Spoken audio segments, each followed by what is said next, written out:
Hello and welcome to Raising Those Spirits. I'm Steve, And I'm Sam. and we're using our radio voices. Yeah, I honed this radio voice doing college radio and also an internship at a jazz station. It's hilarious because I had two radio shows in college.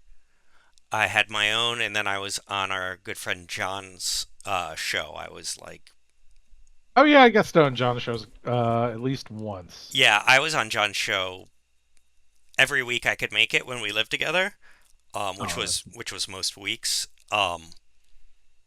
But we went to film school, and I had a class where we had to, like, it wasn't the whole class, but it was like a broad spectrum film class, and one of the things we had to do was like reading for radio, and I was like, I failed that segment of the class. I was so bad at it. And I think about that a lot. A, because I was like, I can't be failing this. I have two radio shows, and one of them is actually semi popular. And two, I this is like my fifth podcast, and some of our podcasts have like had decent audiences. And well, I mean, I don't think you can compare yourself today oh, I know. to 20 years ago. It's not like I practiced though, you know what I mean? It's not like I honed the craft of bullshitting with my friends. So, Ma- well, when you were in the class, was it like sight reading? Were you reading scripts that Yeah, you were we had to getting like for the first read time? ad copy and stuff like that, sell a product, like buy now, like, That's a different skill set than just like having a podcast conversation though. yeah, Like just I do that I do a lot of test like system testing at work, and I run, my job is I for the most part what I do is I build college applications. And a big part of that is reading through them to make sure that all of your texts and questions and everything that are on the question on it makes sense. So whenever I'm doing a read through of an application, I always try to do it in my best radio voice. And then I always get tripped up, and I write all of this, so it's like all of this copy that I wrote that I will then read and like can't get it right on the first try, and I get so mad at myself. Yeah, it's hard.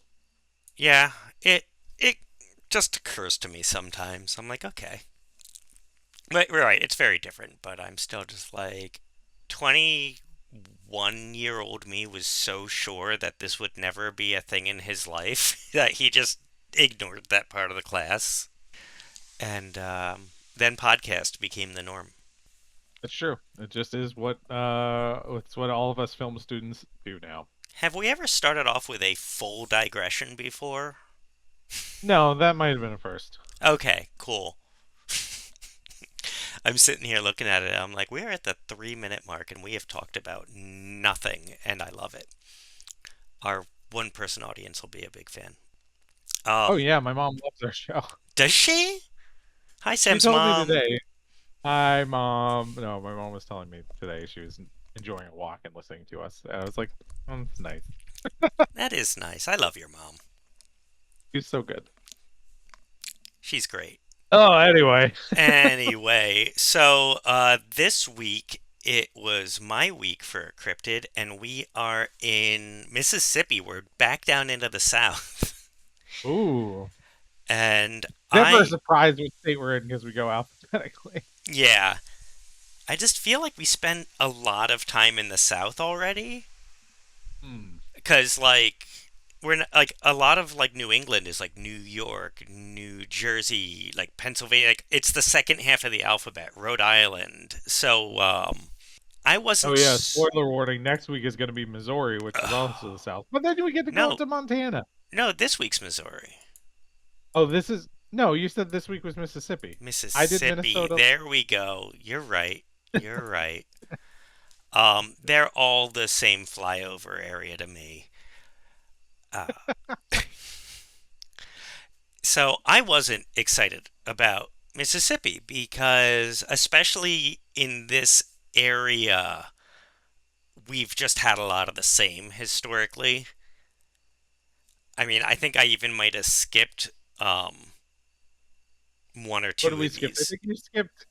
What did you skip? Idaho? I think you skipped Idaho Maybe because there was no. Idaho. And Mississippi was looking to be the same. They had a river mermaid, they have a Bigfoot, they have a skunk ape, they have their own variation of Bigfoot that every other state has. They got a few fun alien encounter abduction stories and stuff, but it was pretty cut and dry until I found Mississippi's three-legged lady.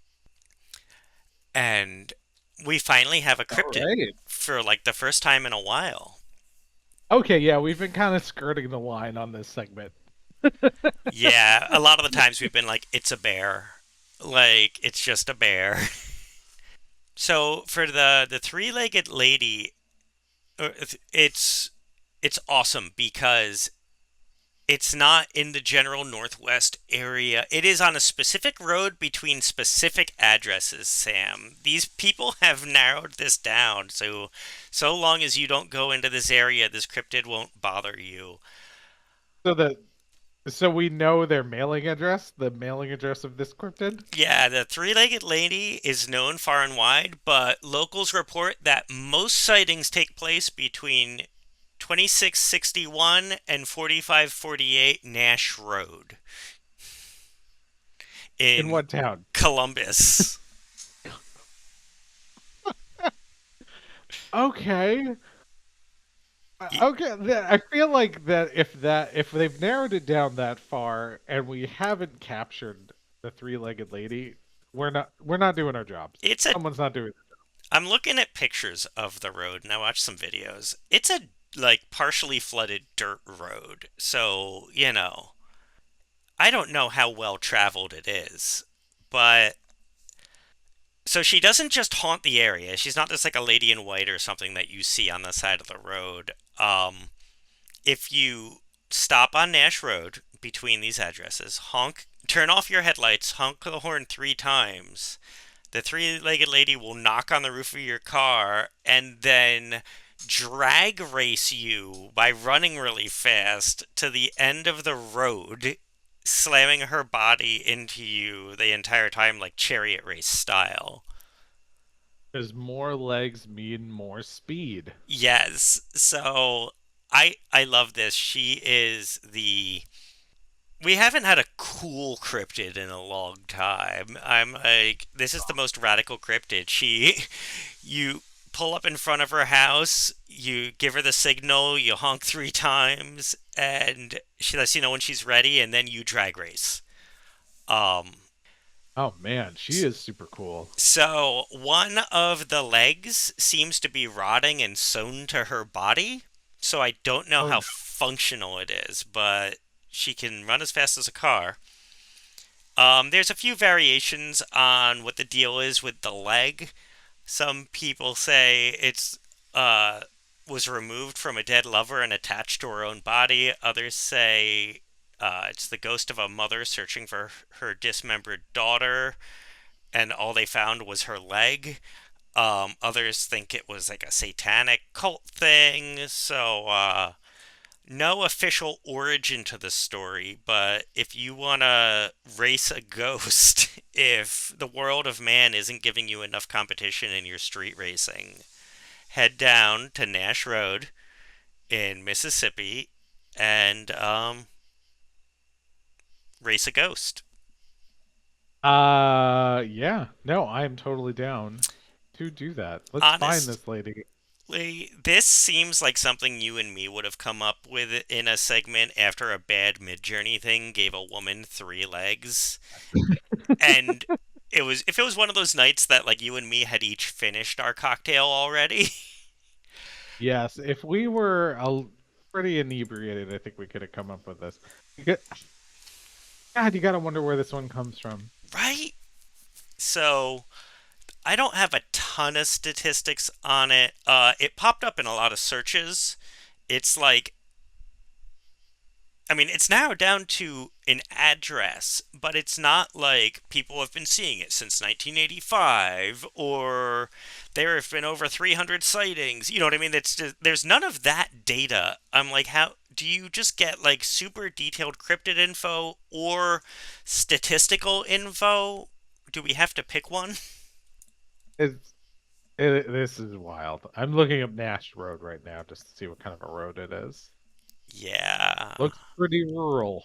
Yeah, it looks pretty rural. So, I mean, All right. it's popular enough of a urban legend in the state that there's that company that makes like all the t-shirts with every state's urban legends on them, and they're on that. So, I mean, she'd have to be. yeah. I wouldn't leave her off of it. It'd be very offensive. So that is Mississippi's three-legged lady. Thank you, Mississippi. It, Oh yeah, Mississippi coming in with a fun one. I cannot imagine what Midjourney would have spit out for this one because it already has trouble with the amount of limbs. It's true. We'd get like a human centipede. uh,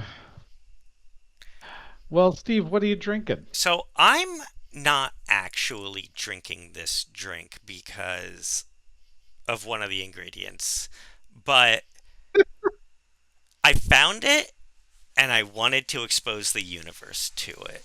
And maybe someone will try it and let us know. In theme with legend, this is the unicorn horn. The unicorn horn is 1 ounce of cyclone, 1 ounce of orange curacao, splash of 7 Up, and a splash of grapefruit juice. That sounds pretty good. Sounds pretty good, but I wasn't about to go out and buy cyclone for this. I do not like tequila. I do not need rum tequila. No, I mean not on a Tuesday. Not on a Tuesday. Yeah, I don't need 70 proof rum that contains tequila and lime. It's just, it's Tuesday, baby. So, but I did like it. It didn't sound bad. It sounds fun. And you know what? It fits the unicorn feel. It used Cyclone. That immediately was left of center, so that works. What are you drinking, Sam?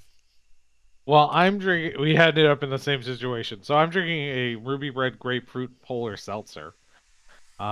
Because I also found a fun and interesting drink that I was not about to go out and buy the missing ingredients for. And let me tell you about that.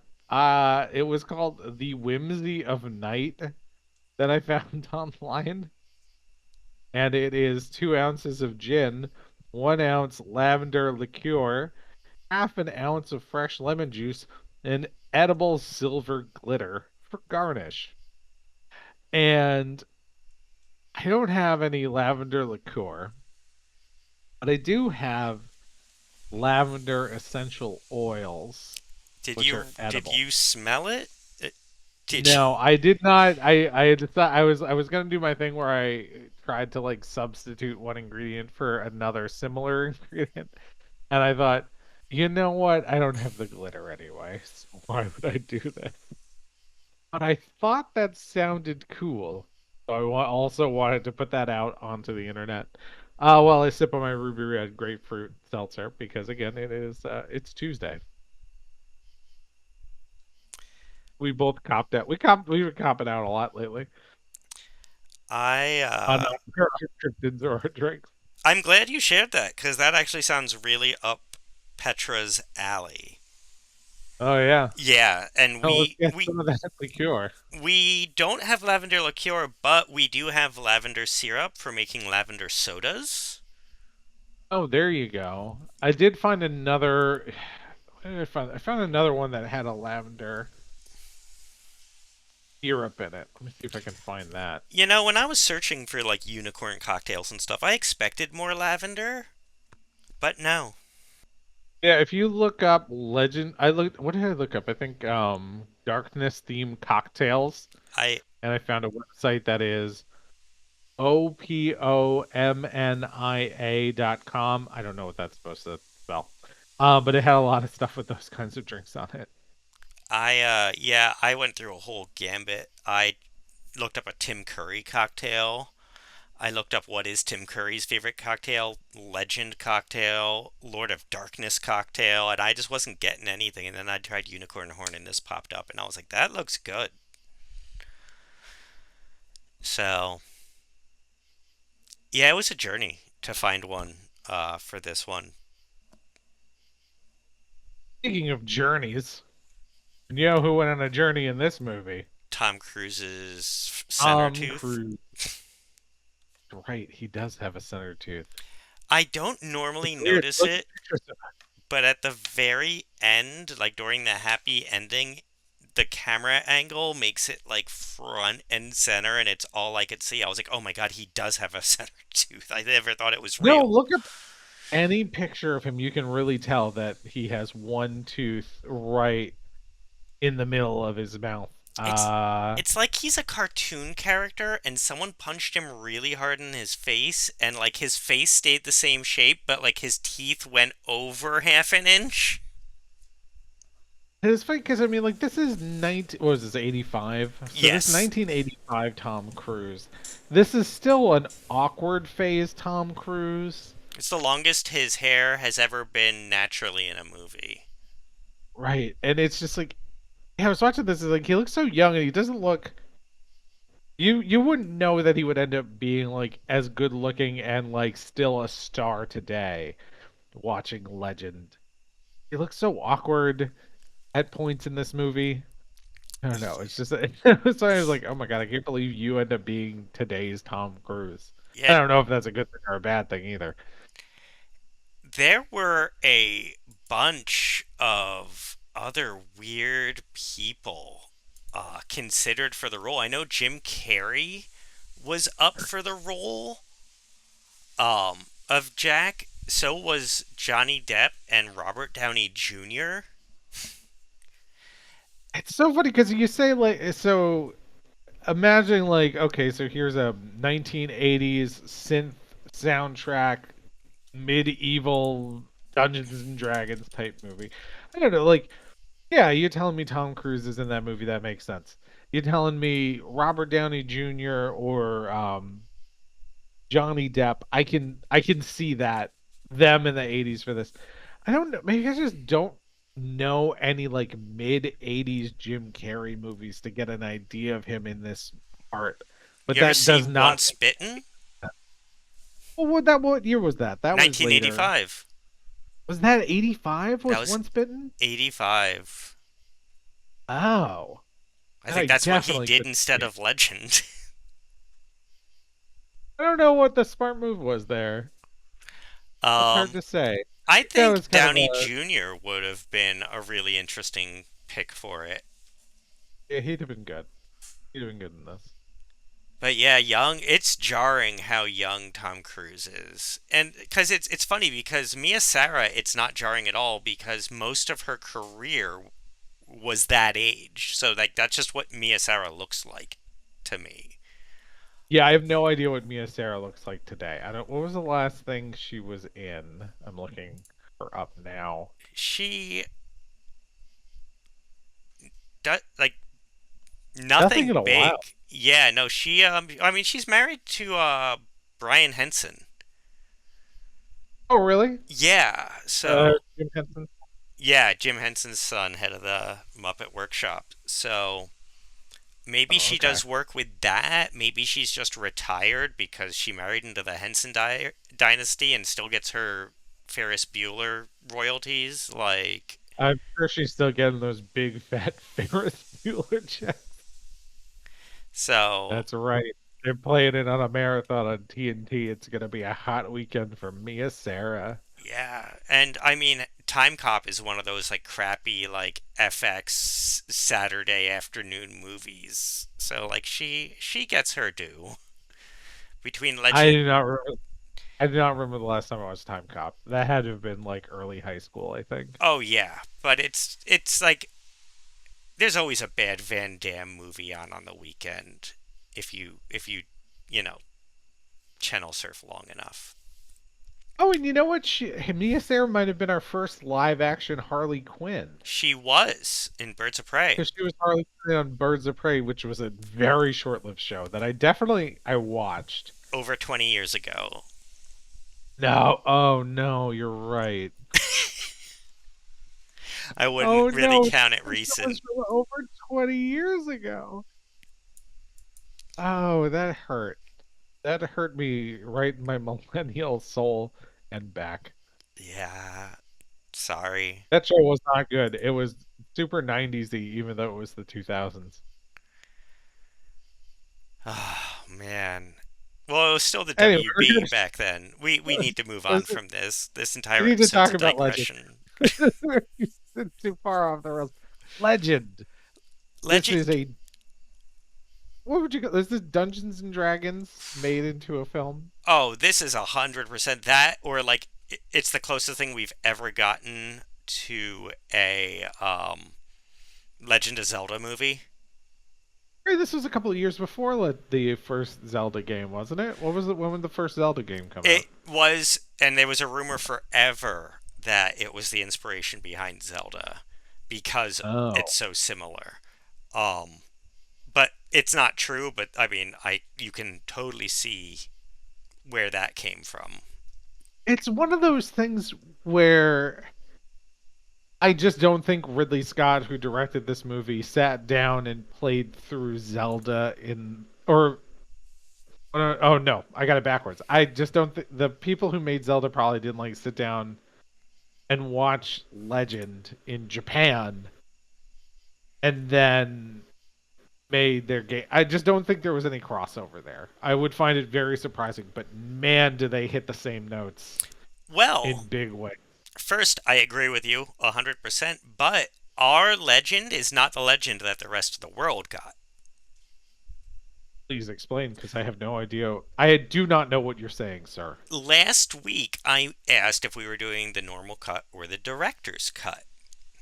Right. The director's cut is what was shown in Europe and the rest of the world. It doesn't have synth music in it. It, uh, God, what band did that? I don't remember what band did Legends synth pop theme song. Overseas. Oh yeah. But Jerry Goldsmith did the score for Legend. Love Uh, Jerry Goldsmith. yeah, amazing. This is the second time we've talked about him this year because he also did Secret and Nim. I mean, like one of the best. He is truly one of the best. I own several of his soundtracks. He has done the soundtracks for all of my favorite bad movies. Um, and I say that in like a positive way. Like I love The 13th Warrior. I love The Mummy. I love Deep Rising. Like these are some of my favorite movies. They're not good movies like Congo. Like I love this man. And he has like real respectable work. He did like Rudy and He does all the like the Star Trek Star Trek. stuff. He Yeah. did I mean, tons of Star Trek stuff. No, he's really truly a great composer. so yeah, imagine if instead of what you watch a 2 hour long um horror fantasy instead of like an action. Yeah, no, Also, it is. The director's cut's really good because that extra 30-40 minutes that they cut, Ridley Scott had already cut 40 minutes off the movie to get to his cut. And then they cut like another 30 or 40 minutes off of his cut and got rid of the soundtrack. But yeah, so in the rest of the world, it was much more well received, and it's actually the all the actors and stuff. It's the version that they want or that they like because it's the movie they signed on for, as sure. opposed to the weird Tangerine Dream American version. So some people in Japan might have sat down and watched it and been like, "Wow, this is epic." Like it's got the huge orchestral soundtrack. It doesn't have as many close-ups. It's more like of the wide shots and the sweeping cinematics and stuff like that, adding all the atmosphere. You don't see darkness for the first hour and 3 minutes of the movie until he steps out of the movie and introduces out of the mirror and introduces himself to Lily. You do not Mm. see him Um, it's paced much more like a horror movie, paced much darker. It plays more into like the nuances of good and evil. Um, and just like even the villains are more like Meg Muckbones, the swamp hag that he decapitates. Hmm. There's a whole scene with her where like he actually like tricks her into letting her guard down, and he uses his shield as a mirror and like plays into her vanity and distracts her with that, and then cuts her head off when she's not paying attention to him. Like there's just a lot more to The it. movie you're describing sounds so much better than the movie we watched. Yes, because I was watching it and I was just like, Jesus, like this is. I enjoyed it. I enjoy the Legend. But having seen the director's cut now, I'm like, this is not as good. This is more of a kids movie, except this is not a kids movie. No, and I was gonna say that like I did attempt to get my daughter to watch this movie with me, and I was like, okay, we're gonna start this off. She was out of the room at the very beginning of the movie where it was like kind of scary because Where there's, someone's getting chopped up on the table. yeah, it's like medieval torture scenes, I was and like thinking, Tim I was Curry is a like, giant like I wonder if devil demon. Sam forgot about this. I was like, I hope Sam didn't sit down with his daughter. I, For so she walked into the room after that scene. I was like, okay, all right, let's see where things go from here. And like, there's a lot of unicorns in this moment. So it goes from that, then it goes to Tom Cruise and Mia Sara like frolicking in a forest and like, oh, look at the beautiful unicorns. And so my daughter sits down, she starts watching it, and then goblins come and they start attacking things. And she was like, you can't watch this with me in the room. This is not an okay movie for kids. I was like, you are correct, 7-year-old child. Let me change it. I turned it off after that. But what is yeah, Legend rated? It's PG. That's what I want to of talk the, to you about, Sam. was this before PG-13 or It after? Because had when to did be PG-13 before. come? That And was some 80s. I've been wanting to talk to you about this a lot because we've been watching a lot of Mhm. PG movies pre PG 13, and I Right. truly am beginning to think that the rating board needs to go back and revisit every movie pre PG 13, at least every PG movie, and be like, yeah, no, we're updating this. This is PG 13. I mean, there was some really violent imagery. Because yeah, I had forgotten that this movie opens up with like, and you can see what like some random background character getting pretty brutally murdered, And like he is screaming throughout it. screaming, yeah, screaming, like being tortured. And I'm like, oh, this is supposed to be a movie for children. I was like, oh wow, they really got away with so much more in the '80s. It's so graphic. Yeah. I mean, like, I guess it's not bloody or anything. You don't see anything, but you do really see like, and this is what this is on screen for. It's probably 15 seconds. Like, it's Not not an like insignificant amount of time. right. It's not like you're watching like a full on like horror movie attack, but it's like it's long enough that you sit and you watch this person get brutalized for a while. Yeah, even if it's only 15 seconds, it's noticeable, it's memorable, it's right there on the screen. I was like, I would never let my kid watch that. 15 seconds is long enough to create a core memory. It really is. Yeah. Um, but Yeah. yeah, for a movie that like, I've always, I hadn't watched this movie in about 20 years before we watched it for this, but I thought of it as a kids movie. And even I guess the last time I watched it when I would have been in my no, late teens, early 20s, I don't remember the last time I watched it. Um, I didn't really pick up on just like how violent that opening scene is. Yeah, and again, this is one of those movies that I don't remember a time where I like hadn't seen it. Hmm. And again, I'm just like, what the fuck? Like, what were the 80s? But it's still it's a beautiful movie. Oh yeah, it's so good. It's really a gorgeous movie. Like, and I think like if you do that, you skip the first 10 minutes. I think you can watch it with an older kid. An older kid, definitely. There is like there's the scene where they kill the guys who are chopping up that guy at the end of the movie, and Oh yeah. that's pretty brutal. Oh yeah. Yeah, this is a hard PG-13 under today's standards. Yeah, I think it would be. But still, yeah, again, beautiful. I don't want to like to take away from it because I think it's so worth watching. It's great. It's a great Tim Curry role Oh, he's so good. as the Darkness, and he's in this incredible makeup to make him look like a demon. You really, until he talks and you hear him, and it's very clearly Tim Curry. Yeah, he is so in this character. You He's don't realize that. unrecognizable. Yeah, I mean, yeah. Until you hear him talk, you don't realize it's Tim Curry. And that voice comes out, I'm like, oh, this is like 2 octaves lower than Frankenfooter, but it's still definitely Tim Curry.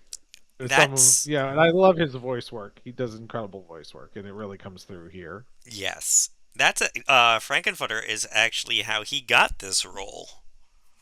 Makes sense. Yeah, Ridley Scott watched it and was like, this man can 100% pull it off, and he was right. Yeah, I mean, yeah, that's the kind of character Tim Curry can just be in. It's just like he's so good at doing demon. Oh yeah, Um, was he Hexus? Texas, I'm not familiar with. Hexus from Fern Gully? Yeah, that was Tim Curry. Yeah, Yeah, Ferngully, um, Pennywise from the TV miniseries It. he's Um, such a good bad guy. what was he? Was it Mighty Max? He was the bad guy on Mighty He Max. was the bad guy in Mighty Max, and then he also had that great he was, oh god, was it Command and Conquer? He was in Oh yeah, yeah. He was in one of yeah. He was in the Red Alert game. Red Alert games, yeah, and he went to space, which got us one of the great early memes. He was in Scooby Doo and the Witch's Ghost, which I would say is my second favorite animated Scooby Doo film. Okay. He was also in Muppet Yeah, Treasure Island. I love Tim Curry. He's so good. If you love Tim Curry, he's great in Legend. Yeah, just that's it. He's great. He's great in this movie. He's great. I want to go back to what you were talking about with the original, the director's cut versus the U.S. cut, the one that we watched. It makes so much sense that there was what was it, the 40 minutes were cut out of Ridley Scott's version to create this version. Yes, and that's after he had aired his original version, and they were like, it's about 40 minutes too long. So, I realizing knowing that now, I think that makes a lot of my problems with this movie make more sense. Because I have watched this movie a few times. Again, it's been a while. I never know what's going on in this movie. Yeah, they cut out. Well, it's one of the. And I feel like we have this conversation a lot where, like, we have a major gripe and then we find out that something was changed. And we're like, oh, well, with that new information, this makes total sense. Right. It feels like the Tom Cruise goes on this quest to save Princess Lily, played by Mia Sara, and he meets up with characters and like stuff happens along the way. But it just feels like he kind of appears in new places. I don't have a very good sense of the quest actually happening. Yeah, It it, it feels like we're moving from set piece to set piece. well, he gets, like, even. I remember. And again, I need to rewatch the director's cut, but like him getting his armor and sword, that's just a scene. There's no like quest or anything. They're like, here's a cave with some gear. You have to go in alone. For what reason I don't know, because nothing happens in there. There's no trials. There's no tests. Apparently, Ridley Scott and the writer uh, had to do like 15 different scripts for this because there was just they wrote so there were answers for every single question you have about this universe, and they were like, it's too crunchy. There's too many subplots that aren't necessary. There's too many side quests for no reason, and they pared it down a lot to a script they were happy with, and then he ended up cutting 40 minutes out of that, and then they cut another 40 minutes out of that. So, Yeah. You know, it also makes sense. One of the things I've always been so surprised by at this movie is I always feel like Robert Picardo gets a lot of billing for this movie, and he yes. plays Meg Mucklebones, the Swamp Witch. And I'm like, she's hardly in this movie, so it makes sense if there was like a whole other scene or extended scene with that character that got cut. It makes sense why Robert Picardo is like he's usually like third or fourth build. I Yeah. always see him for this, and I I love always Robert Picardo. And I want more of him in this movie. I always get confused when I see him, and I end up thinking that he played Blix, the head goblin, because I'm like, well, clearly that must be for him to be getting this billing. I must be missing up the names or something, but no, it's he's the swamp hag that's in about. I'm gonna be generous and say 80 seconds of this movie. Right, and it feels like that scene could just get cut. Like so much had already been cut. I don't feel like it needs to be there at that point. It feels so inconsequential. Yeah, But it's like you have to leave it because like again the prosthetic work and the makeup work in that scene is incredible. It's too scary for children. Again, that I'm surprised that this was considered like a kids movie. That scene in particular is pretty brutal. yeah. Um, but I love Robert Picardo. I want more of him. Yeah, so yeah, that Meg Mucklebones, I think was really just there to show that like that you can't just waltz into this place. Like they Right. have to overcome some obstacles. I mean, I think Kroll did that concept a lot better, but um, yeah, no, they did a really cool scene with him and a lot of actual acting. Like Tom Cruise acts and has to like it's a good scene. It brings something to the movie. Right. And I wish it had brought I wish it felt like there was more of a reason for that scene to be there. yeah, well that's the thing. I'm like there is. That's why like There is, we just don't see it in this version. I'm not usually a snobby director's cut guy, but like for this type of stuff I am. I'm like, so you basically just cut out stuff that make other scenes make sense. I'm like, that you can't do that. You now have to cut those other scenes out. And then what? Was that too short? And you know, it's funny, watching this and it feels like such a Dungeons and Dragons movie. A good Dungeons and Dragons movie. If you ever go and watch that early 2000s Dungeons and Dragons movie, the one with Jeremy Irons, Yeah. uh, that one has a lot of that same problem where they cut seemingly fairly consequential scenes that made that movie make more sense.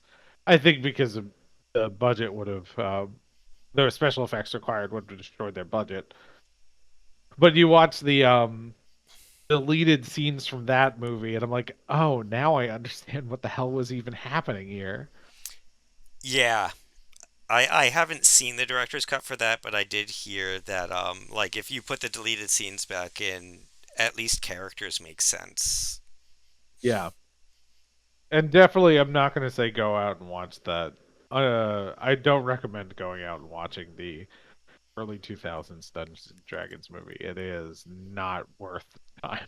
I have been flirting with the idea of re-watching the original Mario Brothers movie, and I'm afraid it's just gonna hurt.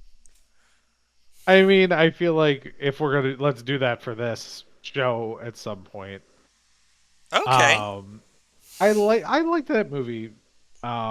Before I think I understood why people didn't like it. I would like to revisit the '90s Mario Brothers movie. It's funny because I I didn't hate the Mario Brothers movie.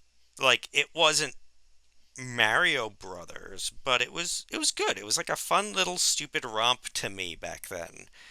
But Yeah, like, and to put that in perspective, even as a kid, I knew the Double Dragon movie was really bad.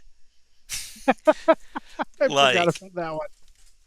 that one, it lives rent free in my head. Some people, like, you know that whole Rome thing where like how often does a man think of Rome?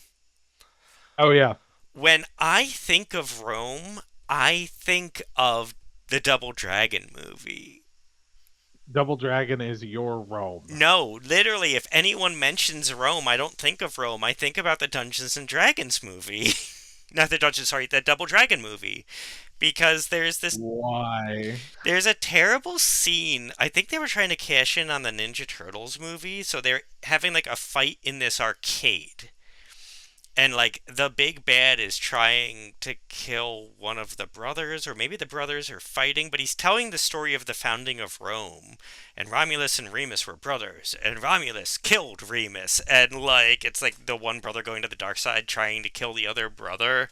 And I'm just like, why are you giving me a weird history lecture on this?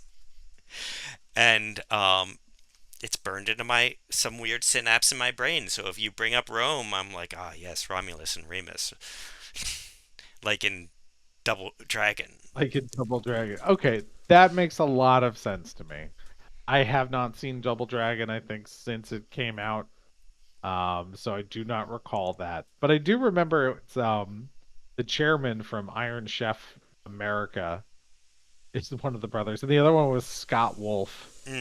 It's Mm-hmm. like you two do not so you two do not look related at Yeah, all. One of you is clearly an Asian man. yeah, that was definitely, I think, one of my problems as a child. It was just like, Yeah. I don't think they interesting ever make mention of choice. one of them being adopted. Well, let's maybe one day we'll do double. Maybe we should do a double feature of Super Mario Brothers and Double Dragon. Oh, man. I mean, Double Dragon will haunt you, so like spooky, right? Yeah.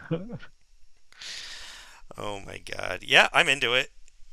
Yeah. I'm So looking it's for coming any up. Not next excuse. week. Not next week because we have another movie lined up for next week. But in the next couple of months, we'll do that.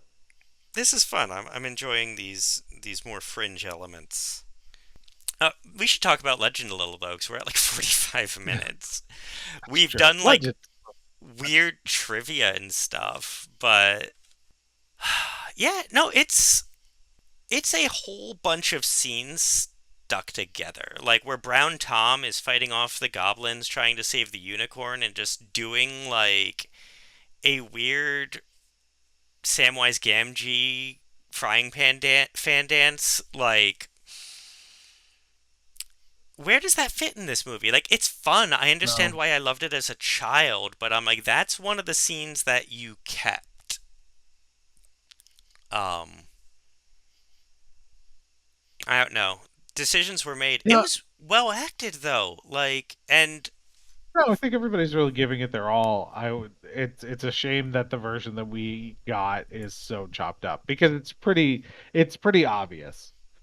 how many movies have we talked about where it was just like, oh yeah, the American version, they didn't think people would buy into it, and then just like, I think we talked about this with the Neverending Story too, Yeah. because the European version didn't have the Neverending Story theme song. Like that was an American thing. The which is like the most enduring part of the movie is Yeah. Falcor.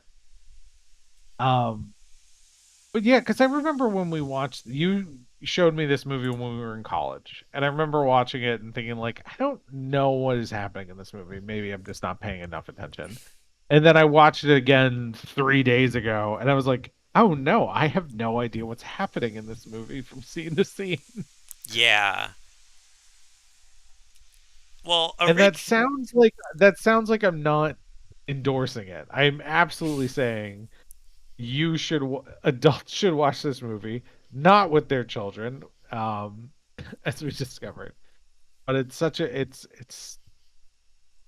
a great 80s fantasy movie that I think that people don't remember. We don't talk about it. It was it's such a like it's up there with like Labyrinth and stuff, and like a perfect example of how to use a soundstage. Yeah. They were able to make it look so magical, and the reason for that is actually Ridley Scott had been trying to get this one guy for years to do his like sound stages and stuff. He tried to get him for Alien and he couldn't get him. He tried to get him for Blade Runner and he couldn't get him, and he finally got him for Legend. I think he actually might have waited on Legend a little bit, waiting on this guy, because he was like, the only person that can make this look good is this guy. Otherwise, it's gonna look campy or it's not gonna age well. And to this day, it still looks so good. Yeah, the sets really are gorgeous. Did you know Yeah. that the studio burned down midway through filming? Oh no. No, I And didn't know that. some of those scenes aren't in sound stages. That was the grounds of the studio. Wow, they really made that work. Yeah. Well, apparently the studio was built on like an old estate or something like that. Which And was definitely haunted, now that so you've said it. yeah, and the but the grounds had been cared for forever, and it was filmed in Europe. So forever means a long fucking time, and so it was actual like an old growth forest on the property that they were in. That's incredible. Yeah, and so like when they filmed the scenes with the unicorns and stuff, all that actually had to be dubbed over in post because they were in an actual like old growth forest and there was just so much background noise. But Wow. yeah, no, it visually it looks great. I feel bad if you watched it on my Plex because I realize I only had the DVD. I didn't have the Blu-ray, and it did not look as good in Mm. SD on an HD screen. So now I have to get it on like Blu-ray because I want it to look as good as possible, because it's one of those movies that the visuals are a large part of it. It's just, again, it's a fun D, it's a beautiful D&D romp. Like, Yeah. it's a neat This and would be a good way to explain Dungeons and Dragons to your kid if you're trying to get your kid into Dungeons and Dragons in a way that I think is still more accessible than like a Lord of the Rings movie. yes, because the kids are like, oh my god, you want me to play this for how long? But Legend is like a one shot. It's like a quick, hey, you're the hero. Here's a sword. Go beat up the bad guy. Um, I think it's a very accessible. Like, no, this is it. Welcome to D&D. You've the call of to adventure has come. Yeah, I would put it with this and Willow. Willow might be an easier sell because the little Willow is more kid friendly than this is. Yeah, and then again we go back to the eternal argument of what is kid friendly, because I don't know, because I grew up in the 80s. Um Yeah, like I think second time mentioning Kroll. I thought Kroll was like the coolest thing in the world when I was a kid. I don't know if I should have been watching that. I've Um never seen Crow. you've This never one I met. seen Kroll? It's No, never seen. Liam Neeson's first movie, I believe. Wow, was he like a baby? He still looked old. No, I know because Liam Neeson's been like in his 50s for the last 40 years. Yeah, I mean, it came out in 1983, and he does not look young. Um, it's got Robbie Coltrane in it. I mean, it has a lot of good, fun people. Are you aware of Krull at least? I've been aware of Kroll for a long time. I have Yeah, never seen it. I think I watched it probably like a decade ago again, and was like, oh, this didn't age as well. But I think I was mainly just horrified that, like, I remember renting this when I was like 5. And now it's very 70s fantasy where there's that huge injection of sci-fi into it. Oh, sure, the post Star Wars. Yeah, so it's Uh, like a sword, it's a D&D adventure, but it's basically like, hey, aliens invaded. You guys use your weird fantasy weapons and magic to fight off these aliens and who are basically the Dark Lord. Like, but yeah, no, that very popular Star Wars ripoff type of a thing. But it's yeah. well, I mean, again, we could make an argument for adding this to the long list of B children's fantasy. That why was this PG? Um, Why would you let your children watch this? Seriously, and so yeah, I only mentioned this to bring us back around to like, man, I don't know what's a kids movie anymore. No, it definitely, since we've been doing this project, I've had to rethink um a number of things that I would have thought that would have been okay for my kid. Because I There, thought, I thought like if I put this on, she'll watch it. And she wouldn't. She made me turn it off. And that happened with Spirited Away just a couple of days ago also. I really. just Yeah, she was in there and I was just like, I'm gonna put on Spirited Away, I'm gonna see what happens. And we got maybe 15 minutes into it before she was like, this movie is too scary for me. I don't want to watch this. I am also reevaluating like everything because I for a while was like I cannot wait till my son is like 5 or 6 and I can watch all these movies with him and now I'm rewatching them and I'm like, "Oh, I can't wait till my son's like 10 or 11 and I can consider watching these with him." Like, yeah, I probably should have been at least twice as old, but then again, like these are the type of movies where I got my love for fantasy Yeah. and D&D and like, my entire spooky aesthetic is more of like a Brothers Grimm aesthetic and I'm realizing as we watch all of these, it's because there were so many like gritty horror fantasy back then. Like you had Legend and like Labyrinth and the Last Unicorn and Krull and all of these things where like, oh wow, yeah, these were huge intro to dark and spookies, and if you could stomach that type of thing, it was fascinating. Yeah. No, I think there's a few more that'll pop up on our to watch list that will fall into that category because we haven't done Dark Crystal yet. Have we not? That's amazing. We should do I don't that think we soon. have. We haven't done Dark. Yeah, we should do Dark Crystal soon. Because I haven't watched that movie in a long, long time, and I want to revisit it. But I feel like it's going to be the same sort of, oh, I wouldn't let my kid watch this. In a funny twist, I distinctly remember at that time I was like I rented Krull. I It was a twofer, and I rented Krull and the Dark Crystal, and I'm like, how is that not like the most traumatizing weekend of my childhood? Yeah. Uh, oh man. So no, I'm really happy to be revisiting these. A, they're solid movies, but B, it is really making me think about my next stage of parenting.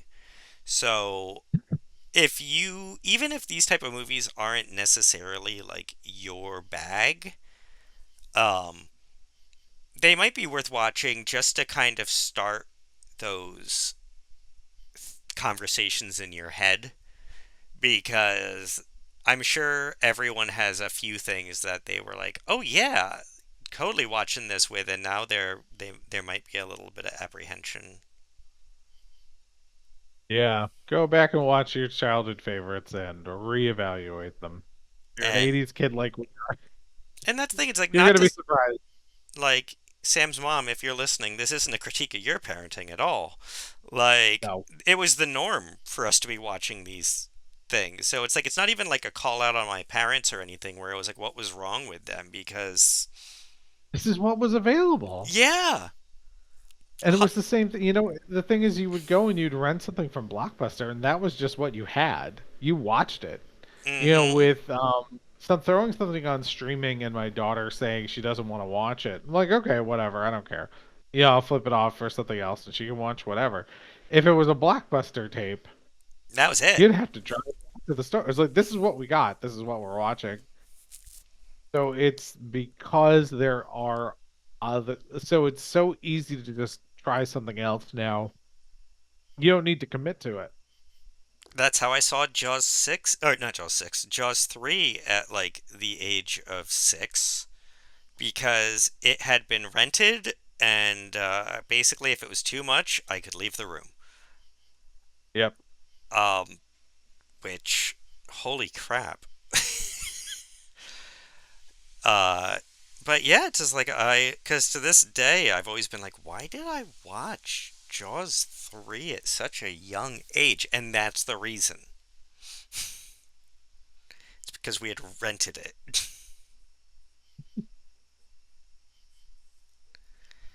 Oh man. All right. Well, this was a good one. Yeah.